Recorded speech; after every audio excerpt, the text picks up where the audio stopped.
introducing Dr. Njakri Damages.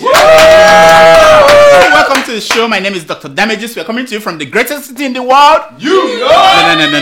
No. We're still in Mandela's Hey. We're still in Mandela land.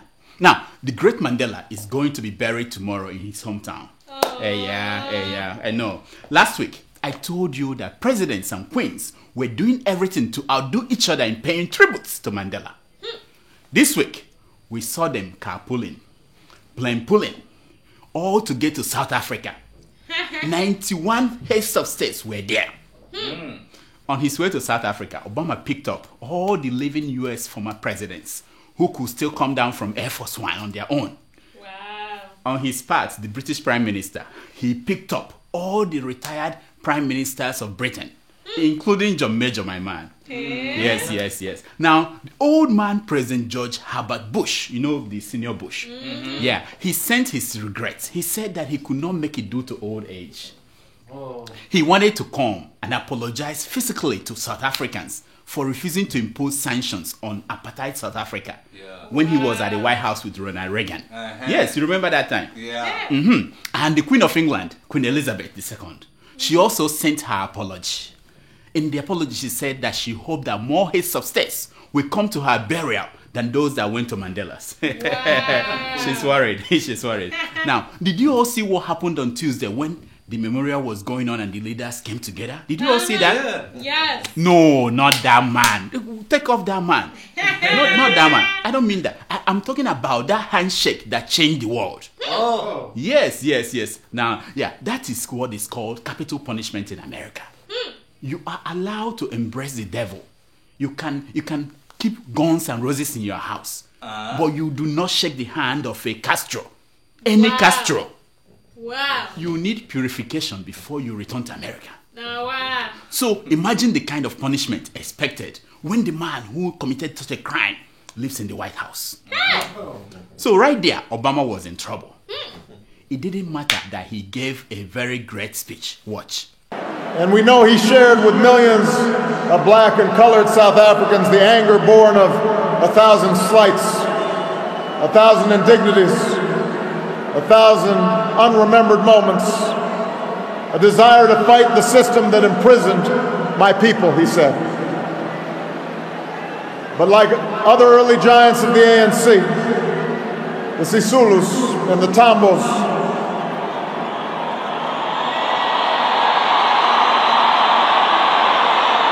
Madiba disciplined his anger.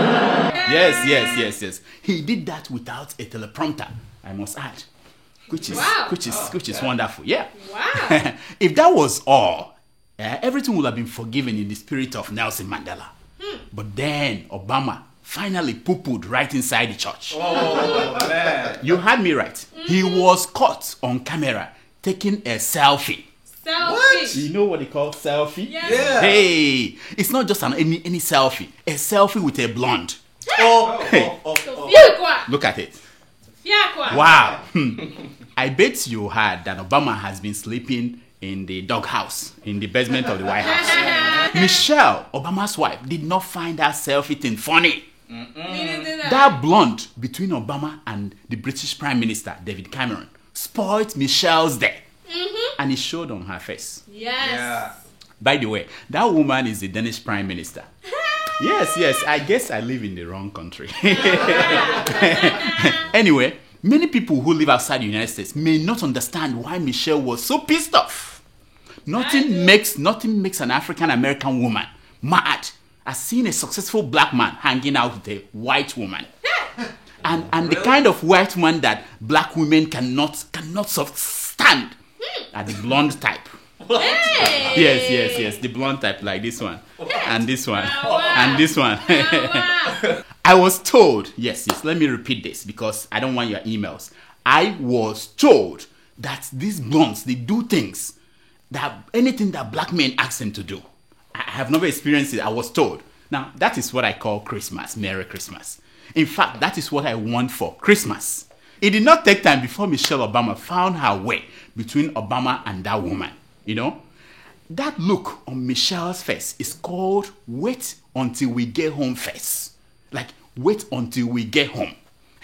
Now, for those who do not understand, those who are deaf and blind, I'm bringing a South African sign language expert to demonstrate what it means to show that face. Wait until we get home first. Watch. Yes. Wait until we get home first. Now, talking about what did he do? What did he do? I don't know what he did. Anyway, but I hope you guys got it. Talking about getting home.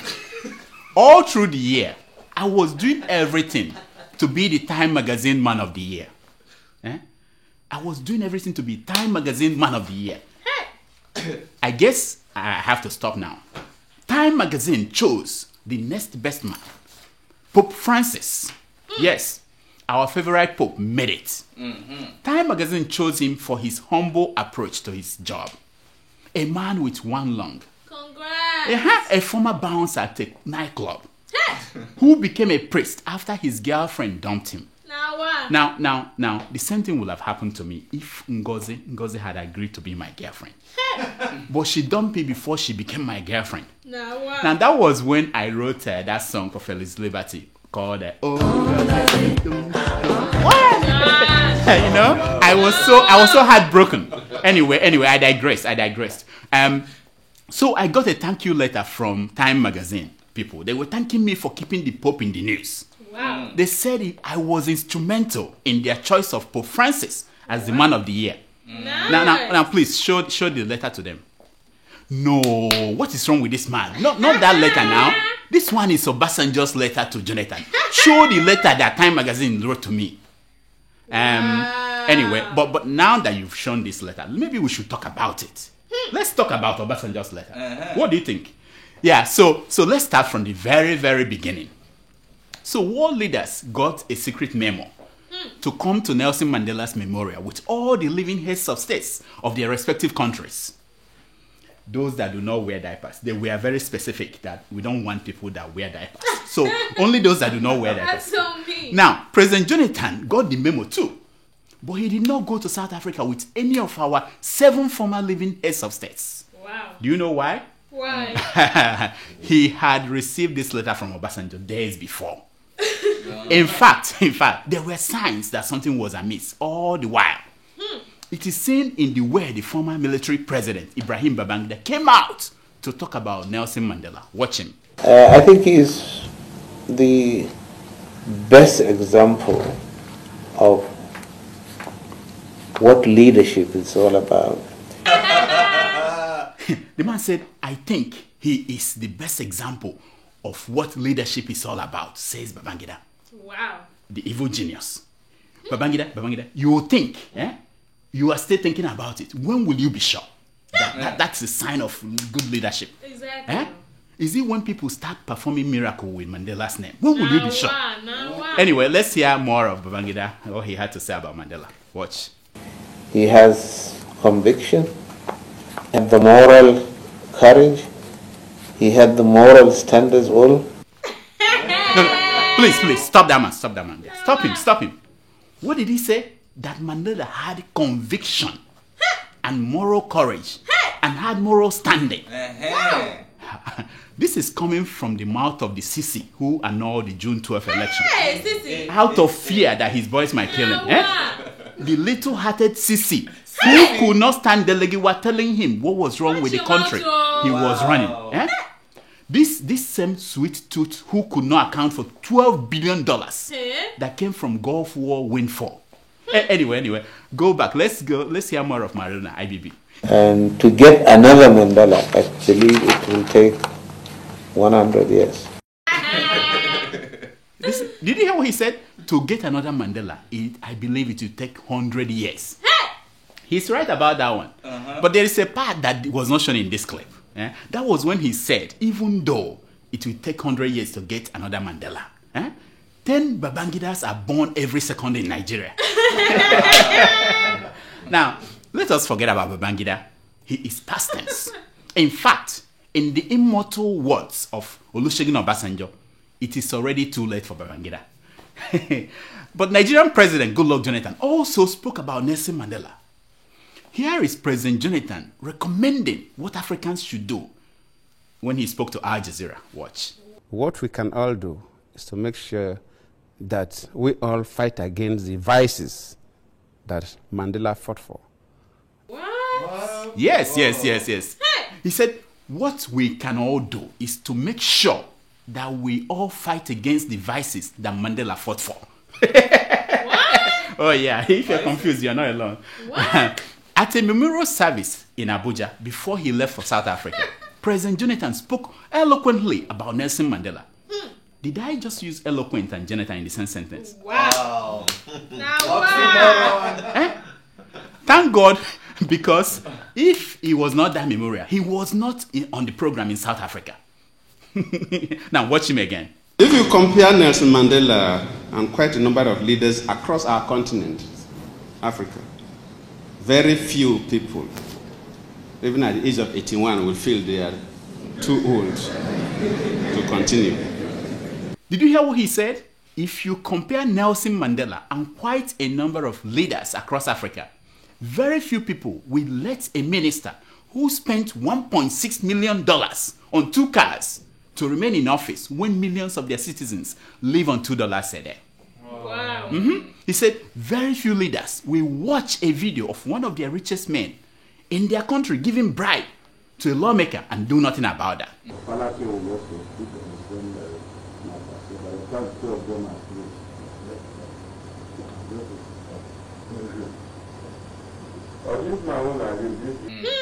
He said again, very few leaders will say that sometimes people confuse small stealing with corruption. Corruption is almost in everywhere. But so issue of winning war, sometimes people take common stealing as corruption. He said that very few leaders will tell their people that he doesn't give a damn. So many of you must have read Obasanjo's letter to President Jonathan. It's too long. But do you know what triggered the letter? Yeah, that's a good point. It's too long. Here is the reason why the letter came out. It happened as soon as President Jonathan said this to BBC while talking about Nelson Mandela. Watch.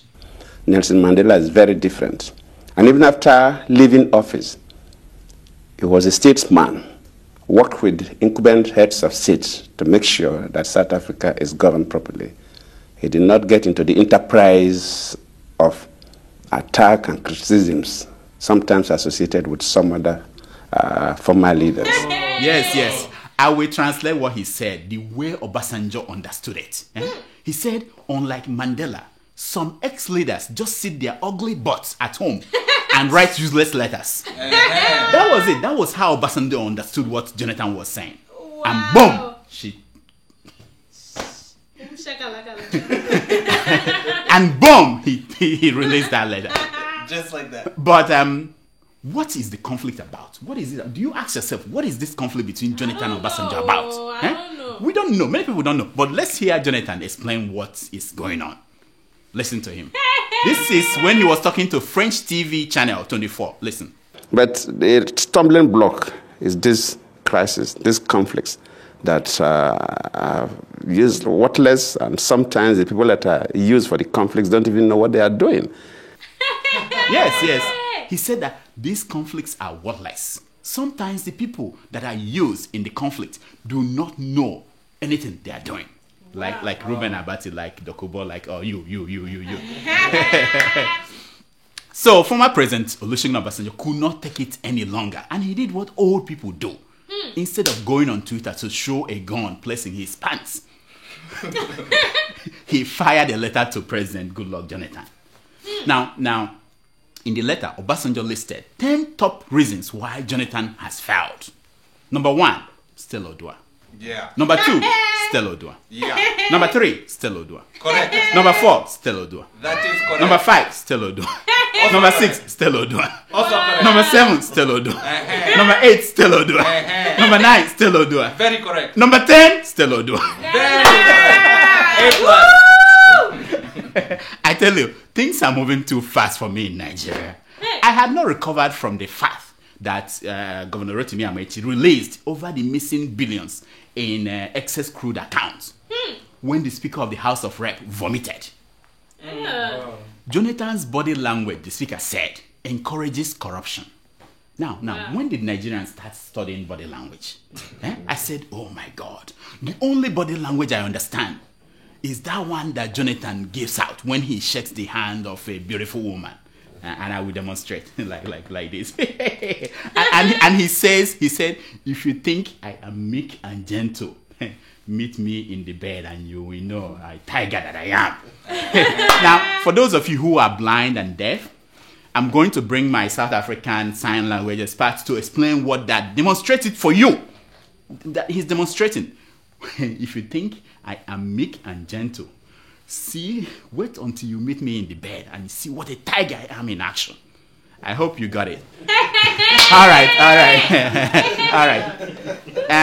So next, the governor of the Central Bank of Nigeria, Sanusi Lamido, threw up big time. He said that 8 trillion, not billion now, trillion naira has not been repatriated by the NNPC to the federal account. What? I'm like, what the... When did this man notice this anomaly? That's my question. When did he notice it? Was it when he could not find the money to fly around the country to meet his mistresses? Was it when he noticed that money has not been coming to the federal account? When? Okay, so just when I was trying to recover from the central bank governor's bombshell, then former President Olusegun Obasanjo busted the whole dam. I was like, damn. It was such a long letter. But I tell you, President Jonathan will survive all this. This calculated attempt to destroy him, he's going to survive. From what I heard from people close to him, they are saying that the president has been going around singing this song. This uprising will bring out the beast in us. Wow. I don't know about you, but I'm exhausted about all these political talks. Yeah. Let's go to entertainment news. Please. Yes. In entertainment news, the former disco singer, who is now an actor, he plays a pastor in a church in Lagos called Pastor Chris Okotie. Yes. Recently, he appeared on a red carpet to show off his flashy shoes and his suit and his bling bling. Stunning. Watch him. Louis Vuitton. Okay, for the shoes. Yes. Then I'm wearing Frank Muller. Please look at that watching. First, just show us the bling. Like, you can see that. A funny thing happened. The next Sunday, Chris Okotie brought guards into the pulpit to guard him. Wow. I'm like, who are you afraid of? The Pope? Who the hell do you think you are? Anyway, someone who does not need a guard is super blogger Linda Ikeji. Wow. You guys know her? Linda. Oh, she's hot. Now, every day of this week, she has been giving out 100,000 naira a day. Whoa. She will continue until she gives out 1.5 million naira to her readers. Yes. I understand that Linda has more followers than me on Twitter. Why is that? That's it. I am in the wrong business. How can she be giving out 1.5 million naira and I'm struggling here trying to survive? To make matters worse, she was this week inaugurated into the exclusive club of the Nigerian National Association of Public Intellectuals, NNAP. Fancy. And you all know how hard I've been working to be part of that club. Yep. A club of people whose only job is just to think for Nigeria. Anyway, as we say in Nigeria, God there. God there. Now here is the segment we call Secret Self Pictures. Now in this case, we show you a picture and we explain the deep meaning in that picture. Now the picture you're looking at is the State Assembly mess of the Akwa Ibom State Assembly. Oh. Yeah, it's in a restaurant with the speaker sitting there. Now, when he goes out to eat, anywhere he goes with the mess because he's afraid that if he leaves it in the State Assembly, they will impeach him. Wow. So when you go to a restaurant and you see something, don't think it's a walking stick of the gods. It's the mess of the State Assembly. Oh. So respect it. Don't put oil and pepper soup on top of that. Oh. The next picture is condom wedding dress. What? Now, I didn't come up with this. This is someone in Australia came up with the idea to make a wedding dress for a woman made of condoms. Now, the question is, were the condoms used or were they brand new? And what is the thinking behind it? How do you give a woman, make a dress with condoms for a woman who is getting married. Or It should be when they are going for their prom or when they are going on a date, so that if the man needs one, he will just pull it out and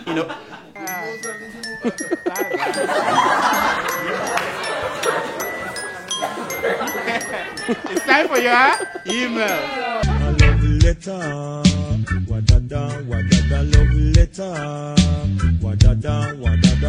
Do we have emails today? Yes, we do. Okay, let's hear them. Oh, you have your uniform today. Good, good. People were writing me and asking me what happened to your uniform. And... Yeah. Go ahead. Okay. Our first email is from Michael and Jose. He writes, "Oh boy, you go carry milk factory, say make she go introduce you. Hey bro, your show is awesome for a fact. I dig it. Please always keep to time. And what is this talk about Thanksgiving? Good luck sent his boys to you, eh? This nonsense, useless, primitive senator passing a bill to criminalize social media users against criticizing them. That man is a shit in a bowl. That's the perfect tool for a revolution. The man thinks he is immune to death, yeah? And almost 200 mumu senators are even giving it a second reading. Hey, my guy, make her go rest, I beg. Tell Tomato just to come home now. It's obvious she's misses me. Ooh. God bless you and the good people." Michael, don't mind that senator. He's a cuckoo. And social media internet tigers, they showed him. Now the man take rest, say, they do the same thing again. Now, about tomato juice. When tomato juice, there you are just. See him. Now, where we don't clean them up, polish them the way Big Apple, New York City, polish women, you want make we send them back to you, Now, lie you to talk. Go find your own tomato juice. After all, they live in Jos. Find it. Next. Now, our second email is from Doyen. He writes, "Hello, Dr. Damages. I love to watch your show every Saturday. You have not taken note that your president, GEJ, has been putting measures to punish all the Nigerians based abroad because of all your jokes, your injackeries about him and his government dollar policy and new importation policy. So as governor of Edo State did in apologizing to the widow, you too and Adiola must have hot breakfast with Jonathan in Abuja, Aso Rock, and ask him for forgiveness on behalf of all of us all. This is a must-do if you are going to retire in your village in Nigeria." Thank you, Doyin. I like this email because I never thought about that.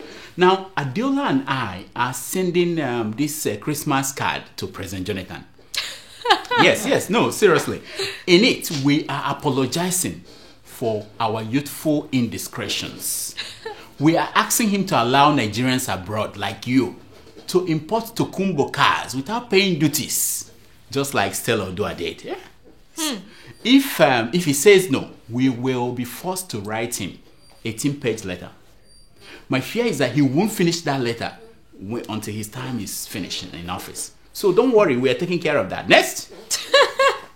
Our third email is from Sally Group Nigeria. They write, "On a very serious note, I sincerely appreciate that my last email was read. The fact is that people like you, with shows like this, assures us of hope for a revolution.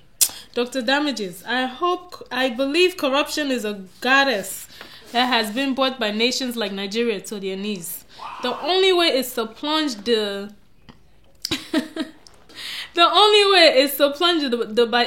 bicuspid valve of the heart of politicians who wine and dine with her. I love what you're doing. Keep it up. And 3, what's that? Bosa. Okay. Keep it up. And 3, bosa for your nurse. Bosa. My people, I say bosa for you too. And your group for watching. You know that the day you stop watching is the day this show ends. It will not end even if they put me in jail for 7 years. Like we saw last week on Keeping It Real. If you put me in jail, there will be Dr. Aboki show. Next. Our fifth email is from John. He writes, "Dear Dr. Damages, I actually heard my email read out loud and clear by Tomato Juice. That was nice. My grievance at this moment is with FIFA. With all that Stephen Keshi was able to achieve in spite of the harsh Nigerian conditions that does not allow for growth and success, FIFA did not deem it worthy to even nominate him, to talk of not being voted as a winner for the Coach of the Year. Shame on FIFA. I heard Mr. President was a lecturer in the university before going into politics. I really wonder how that man opened his mouth and give lectures to students. This also explains why Nigerian institutes churn out half-baked graduates. John. Why are you mad with FIFA? Eh? Why, my man? Your country has not paid Stephen Keshi for months. Nope. And you want FIFA to nominate him as the coach of the year. Are you serious? Now, about Professor Goodluck Jonathan, are you trying to say that his students are the ones eating up animals in the zoo? Is that what you're trying to say? My friend. The tortoise says that despite what you think, he knows how to embrace his wife. Jonathan's students, they know how to understand him. No, I'm serious. They know how to understand him. Yes. Okay, our final email is from Dixon in Ukraine. He writes, Episode 115 was great, and I hope you leave the greatest city in the world to remain Mandela's-burg. I am writing from Ukraine, and as I write, there's a million-man peaceful protest going on in Kyiv against the government decision. I wish we could wake up and stage such demonstration against the numerous abominations occurring daily with our government, like ASU, Nepal, INEC, PDP, ACG, BH, Mendex. He keep going on. Dixon, thank you for writing. I hope you have your eyes open over there in Ukraine. Please, learn something from what is going on there so that when you come back home, you will make something to happen in Nigeria. You understand me? That's all the time we have for emails. Please keep sending your emails to drdamages@gmail.com and follow us on Twitter at Dr. Damages. Here is my concern for today. It's taken from the book, The Real Armed Robbers of Nigeria. Hey. It says, the real armed robbers of Nigeria are not those in prison. They are not those who storm banks to cut away cash. They are not those who dispose luxurious bus passengers of their possessions. The real armed robbers of Nigeria are not those who are stealing cell phones and pepper in Oshodi Market. The real armed robbers of Nigeria bear titles like Honorable, Excellence, Sir, Damn, Chief. Until next week, I am Dr. Damages. I diagnose. You heal yourself. So you thought I thought you were going to South Africa. I'm gonna be a dame. You're gonna be a dame. Damn.